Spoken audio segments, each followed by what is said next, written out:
Will Jamaica be invited to the upcoming 2025 BRICS Summit?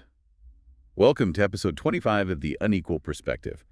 This summit, it's looking like it could be a really big deal geopolitically, and Jamaica's potential involvement is getting a lot of attention. Yeah, it really has. A lot of people are talking about it. It has some pretty big implications for Jamaica, the Caribbean region, and maybe even for how power is balanced globally. Right, so let's break it down. First, for anyone who needs a reminder, what is BRICS? So BRICS stands for Brazil, Russia, India, China, and South Africa. Those are five major emerging economies. And they're working together to challenge the traditional global order that's mostly been led by Western nations. And they're doing that by kind of showing off their economic strength. Exactly. They're increasing trade among themselves, and they're trying to find different financial systems that don't rely on the US dollar.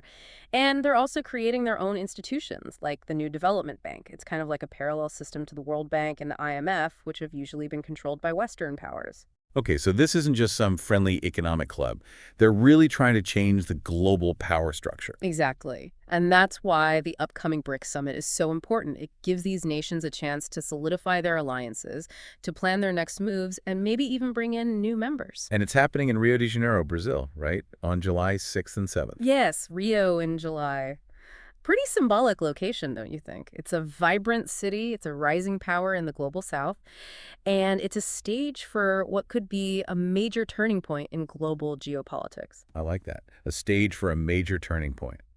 So let's talk about Jamaica. Have they officially been invited to this summit? Well, right now there's no official confirmation about a Jamaican invitation to the summit.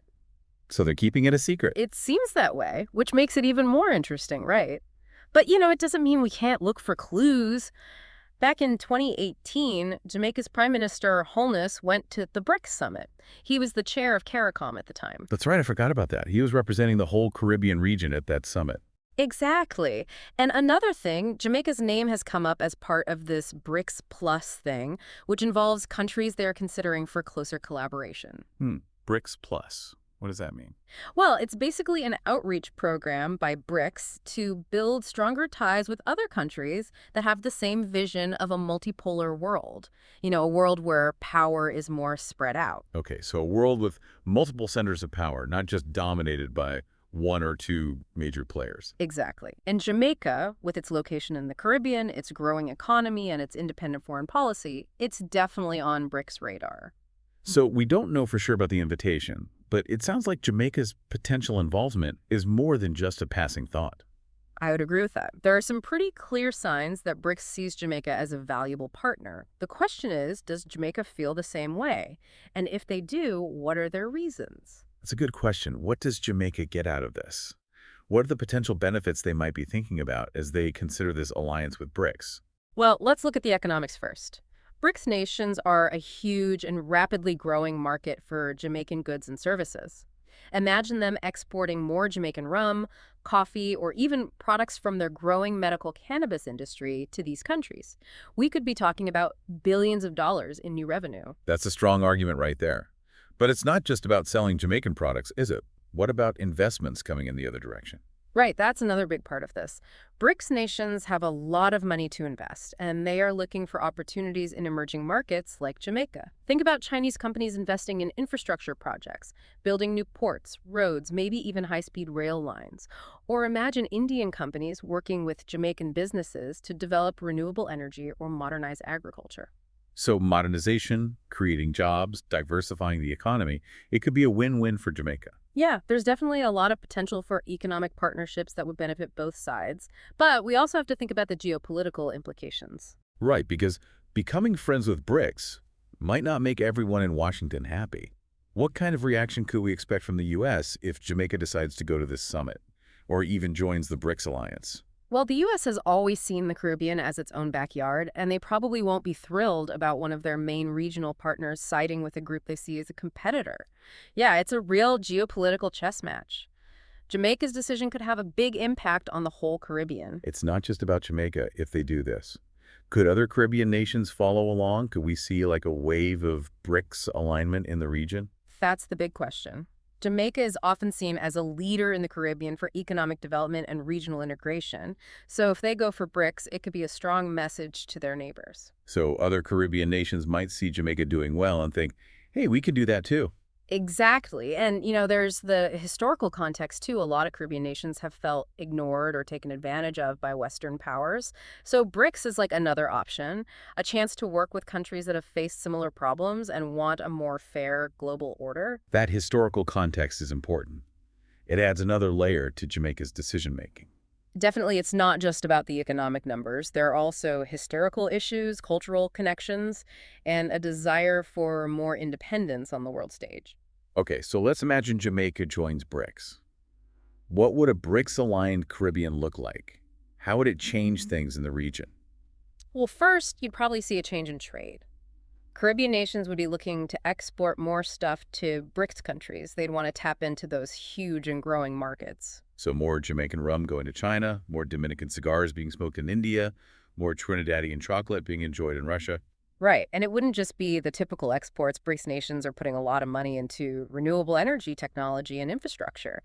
A BRICS-aligned Caribbean could become a center for those things, attracting investment and creating jobs. So it's about making the Caribbean economy more diverse, moving away from just tourism and agriculture. Exactly. It's about finding new markets, getting new investments, and becoming more self-sufficient and resilient in a world economy that's always changing. But wouldn't there be problems too? I mean, the U.S. probably wouldn't just watch its influence in the Caribbean disappear. Of course not. The U.S. would probably use a mix of things like diplomatic pressure, economic incentives, and maybe even some secret actions to try and stay in control of the region. So a BRICS-aligned Caribbean would face some pushback, for sure. Yeah, definitely there would be a period of adjustment, maybe even some rough times, but Caribbean nations are resilient and resourceful. They've faced challenges before, and they've always found a way to adapt and succeed. Sounds like you're kind of optimistic about the potential for a BRICS-aligned Caribbean. I am. I think it's worth exploring. The current world order isn't working for a lot of developing nations, including those in the Caribbean. BRICS offers something different, a chance to change the rules and create a system that's more fair and just. That's a powerful idea. Yeah. It challenges the way things are and suggests that the Caribbean, often seen as just a place for vacation, could actually be a force for change. I think so. The Caribbean has a history of resistance, resilience, and innovation. They've produced amazing artists, athletes, and thinkers. They've overcome colonialism, natural disasters, and economic hardship. They're a force to be reckoned with. I like that perspective. It changes the idea that the Caribbean is just a place that receives aid or a playground for tourists. Right. The Caribbean has power, it has potential, and it has a voice that should be heard on the world stage. So we've talked about a BRICS-aligned Caribbean with diverse economies, new trade partnerships, and a more assertive role in global affairs. But how realistic is this? What factors will decide if it actually happens? Well, a lot depends on what Jamaica does if they join BRICS. It could encourage other Caribbean nations to do the same, but there are other things to consider too. Like what? Well, the relationships within CARICOM are important. Are there other Caribbean nations that are also excited about BRICS, or are there disagreements that could prevent regional alignment? Yeah, CARICOM has a history of both unity and conflict. Right. And don't forget about the role of other countries, especially the U.S. How will they react to a potential shift in the Caribbean's geopolitical direction? Will they try to weaken BRICS' influence, or will they adapt to the new situation? So many things are happening. So much is uncertain. It's like a puzzle where the pieces are always moving. It is, and that's what makes it so interesting. We're seeing a possible change in global power, and the Caribbean is right in the middle of it. It's amazing to think about.